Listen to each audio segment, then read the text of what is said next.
This is a WKYT podcast.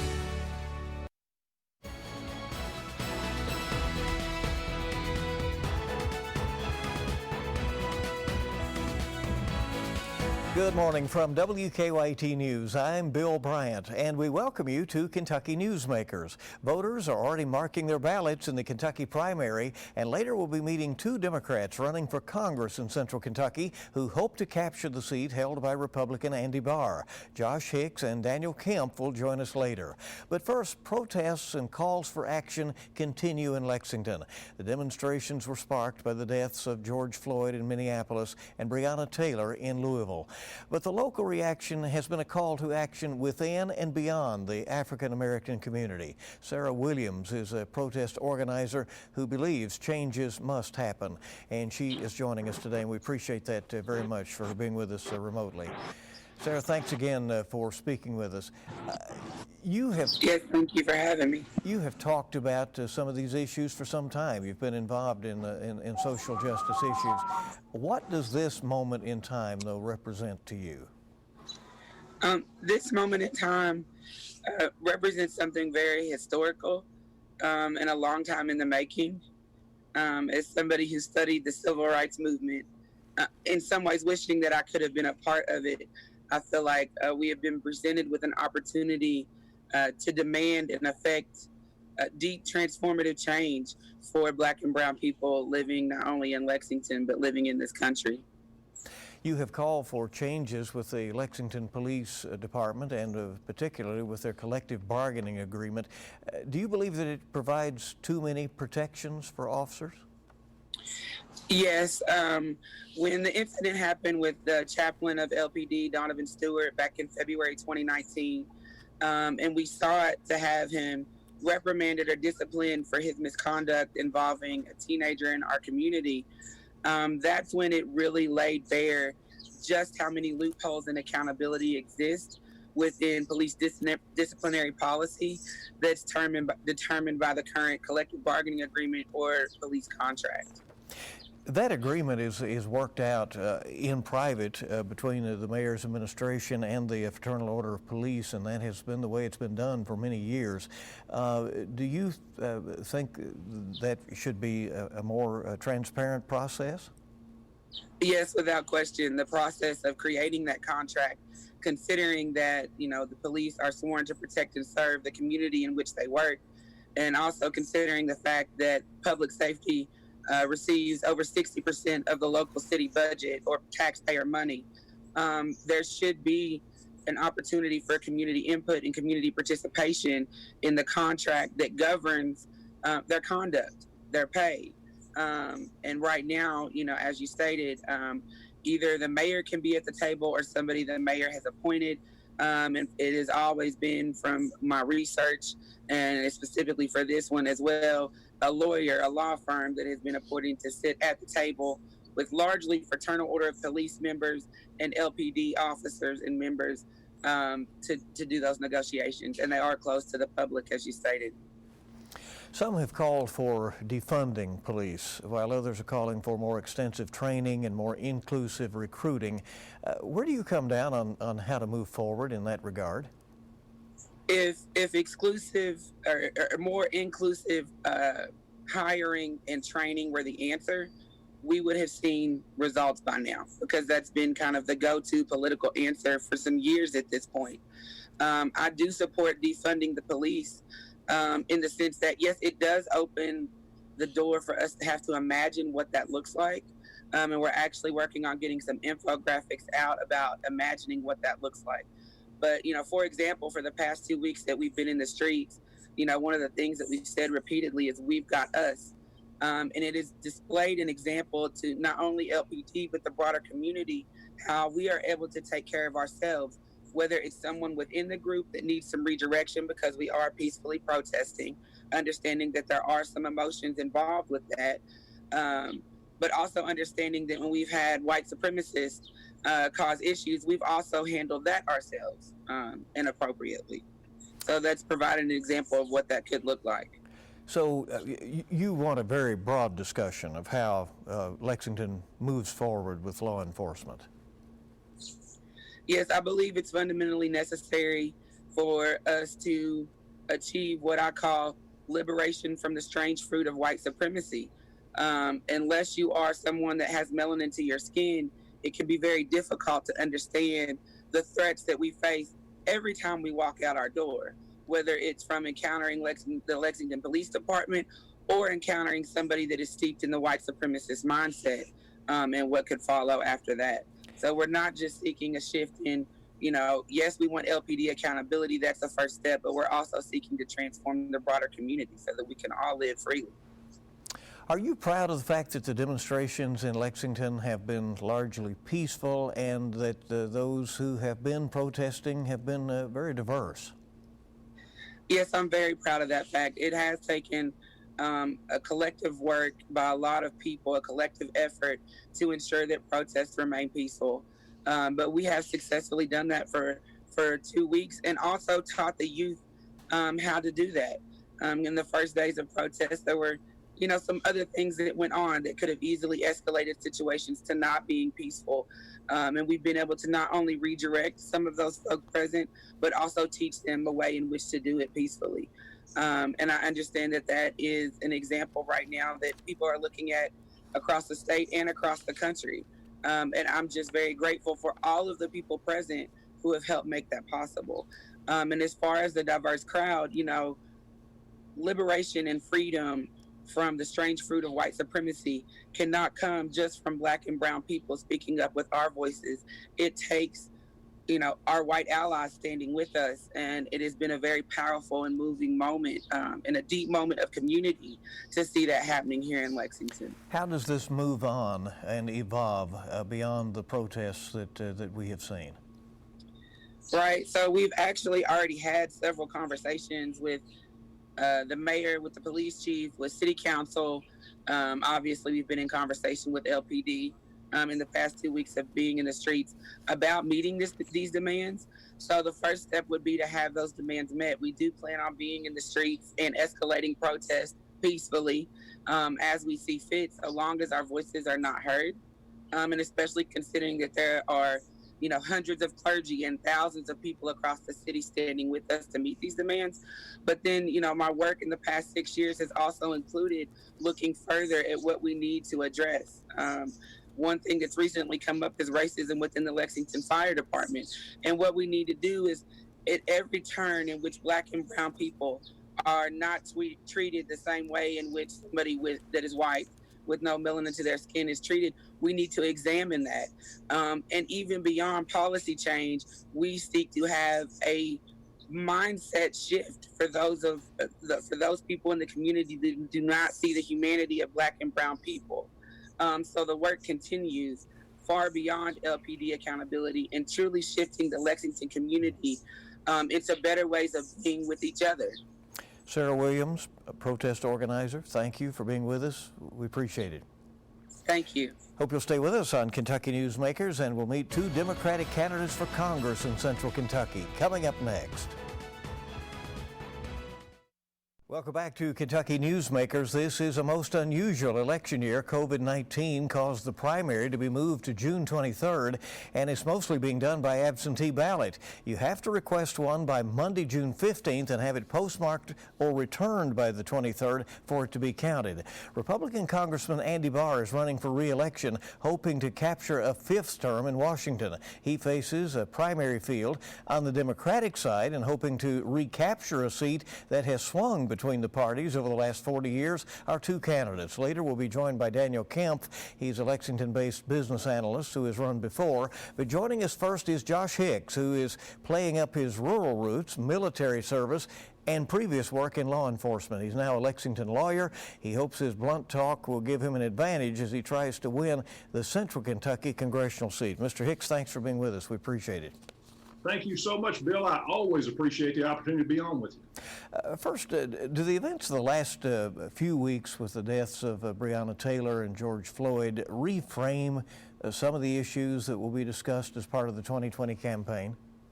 I don't know if they reframe them so much, Bill, as they emphasize some of the issues, some of the inequities that people are angry about right now. And when I saw that disturbing video out of Minneapolis that caused the death of George Floyd, as a former police officer, I thought that's nothing like I was ever trained to accept or ever trained to participate in. What I saw there was a murder of a man on a videotape.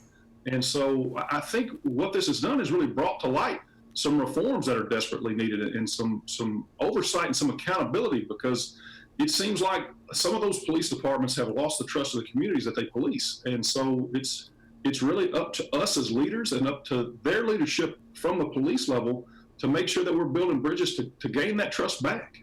Will some of that have to come from the federal level? Does legislation from Washington have to be a part of the solution? I think it can be a part of the solution. I don't know that it has to be, but it can be and should be, because those of us who want to be leaders in Congress and leaders for our communities, we have to speak up for our community members that are angry right now and righteously angry.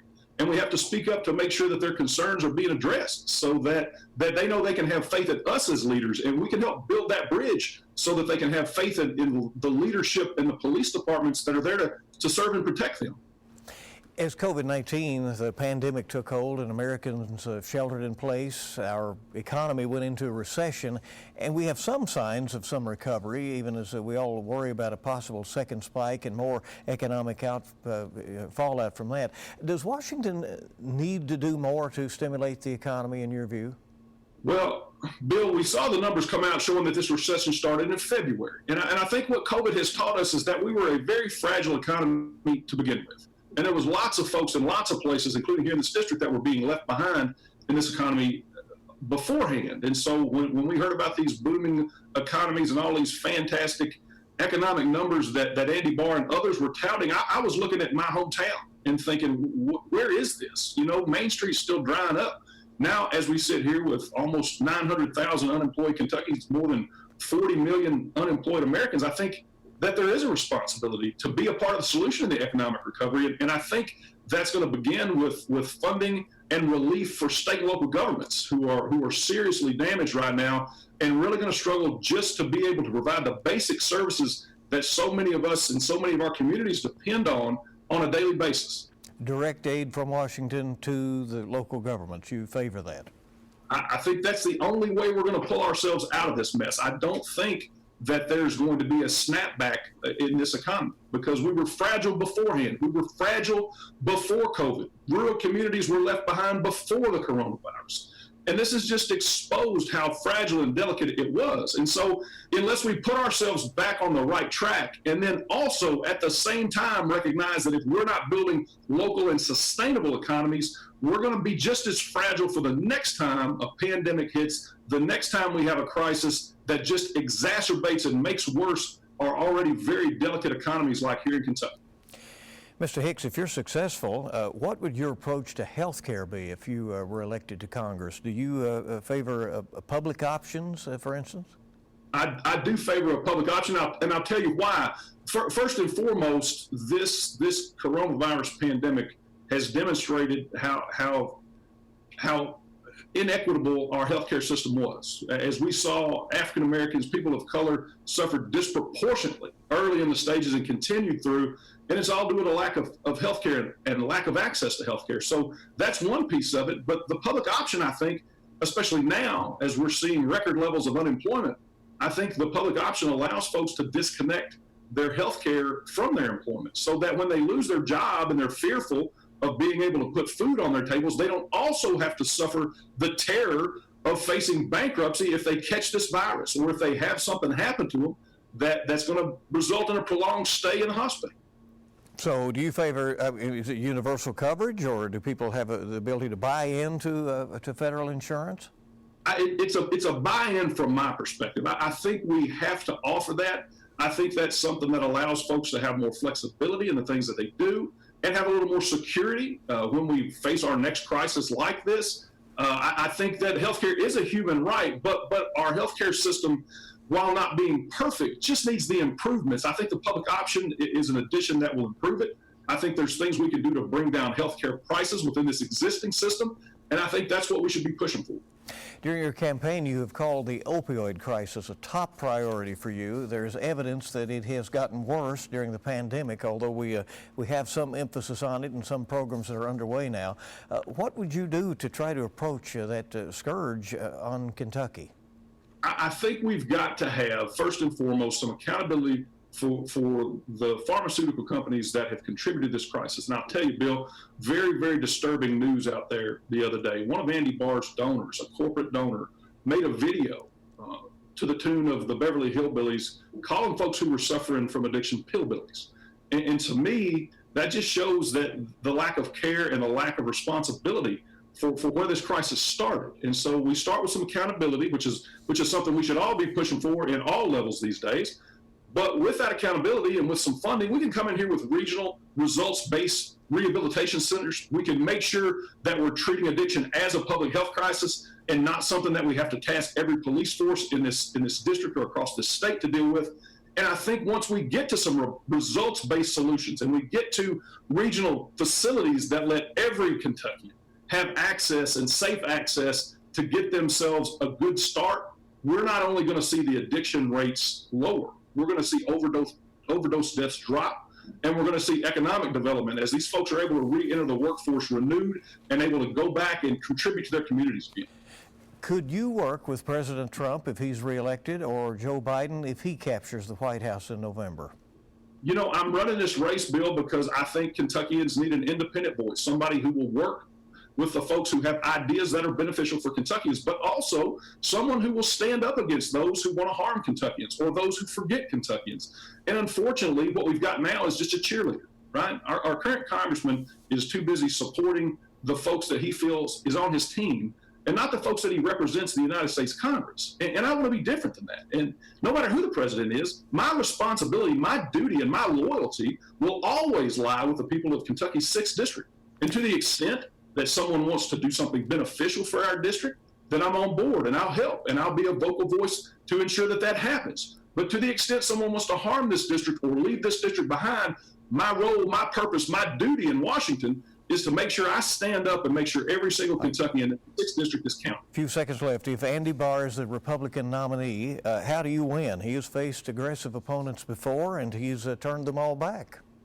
Well, I think we win, Bill, by making sure that we connect with every single Kentuckian who doesn't feel seen or heard or respected.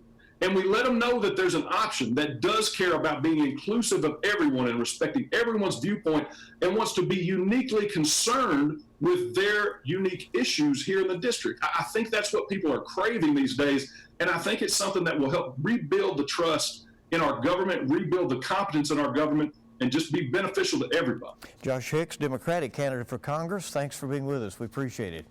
Thank you, Bill. And stay with us now. We'll be back with Daniel Kemph, his opponent in the primary that is ongoing. We'll be back on Kentucky Newsmakers.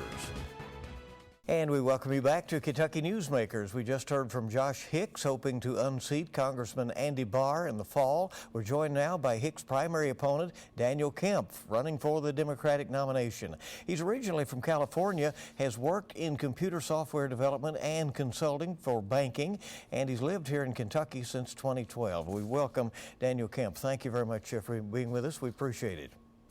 Thank you, Bill. Thanks for having me. I'm very happy to be here. You know, my first question, tell us a little bit about yourself.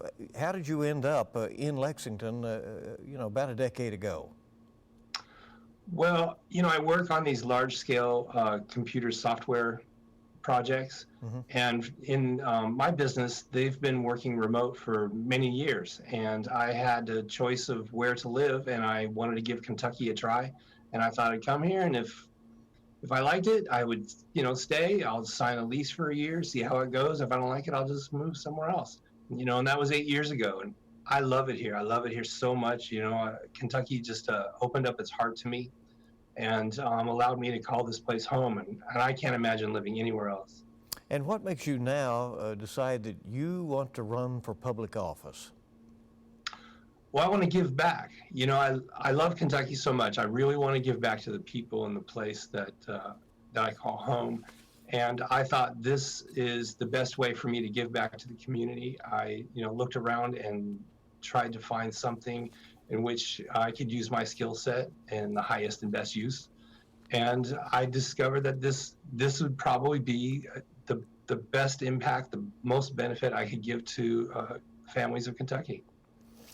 Mr. Kemph, do the recent events with George Floyd and Breonna Taylor, their deaths, and the protests and the discussion that is underway in America right now and here locally, does anything in that change the tenor of your campaign?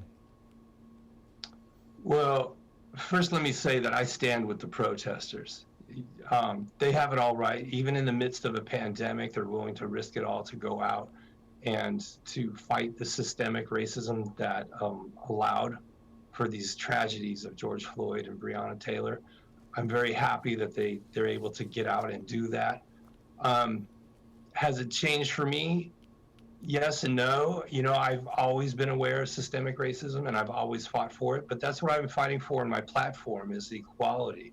You know, we're all looking for quality, affordable health care, and we want an economy that works for everybody. And we solve these things and have it more inclusive and have it more equal for everybody to participate in our economy, then it's going to be better off for everybody. All of this comes in a year when we have this ongoing COVID-19 pandemic that the world is trying to respond to, and we also have confirmed that we're in a recession here in America. Do you think the federal government needs to do more to try to stimulate the economy in the situation we're in? Well, absolutely. And, you know, Republican leadership is the ones that brought on the worst problems of the economy. You know, we needed an infrastructure bill. We've had a Republican trade war going against our allies and our trading partners, and it's only exacerbated the problem. I'm working to relieve this, and we need to put more into our economy and help people out, help the families out. Yes, there needs to be relief bills, but we need to have more positive, proactive economic plan going into the future. What would that include? Well, definitely an infrastructure bill. But for the things that I'm talking about, because we need to revamp and rethink how we're doing the economy. And what I'm proposing and strongly support is making broadband internet a public utility, same as household items like electricity and water, so that more Kentuckians can participate in the 21st century economy. We've seen this with the pandemic, how it's brought about these problems. We have telehealth now, we have more people working from home, but just simply people being able to dial into their community network programs and hold meetings, we're seeing the challenges, and it's really putting a great divide between the haves and have-nots, and we need to have a great equalizer on this. You know, if there's a cable company or an internet provider that wants to have the lucrative markets of Louisville and Lexington, they need to also be able, it should be mandatory that they're supplying Pikeville to Paducah too. It shouldn't be unequal access like that. You've said that health care is a basic right. Describe your plan. You have said you want to make sure that everyone has health insurance. What, in your view, is the best way to go on that? Is it through some combination of private insurance and government, or do you go to a full public plan? Well, we'll always have private insurance, and there is no launching or forcing everybody into a public option. Well, what we do need to do is introduce a new player into the market. I'm proposing that we make Medicare available to everybody who wants to try it. And in my proposal, I'm saying, let's have a Medicare opt-in. So whatever insurance rate you're paying this year, you opt into Medicare and you pay that same rate. And then if you decide for yourself that it's not for you, then you can opt back out and go into the insurance plan that you were previously at the same rate you were paying. If anything, it creates 3 years of stability of healthcare coverage for Kentucky families, but it allows the people to decide what the choice is. I don't know if Medicare is the final solution, but we do need to have introduce a new player into the marketplace that is much more broad-based, and it isn't as restrictive as current healthcare plans or insurance plans. If we can separate the two what it means to have access to health care and what it means to have access to insurance that covers your health care. We separate those two ideas and we can get more people into it, and we can allow the people to decide what it is that's best for their family. How much priority do you put on fighting the opioid crisis that has gripped Kentucky so hard?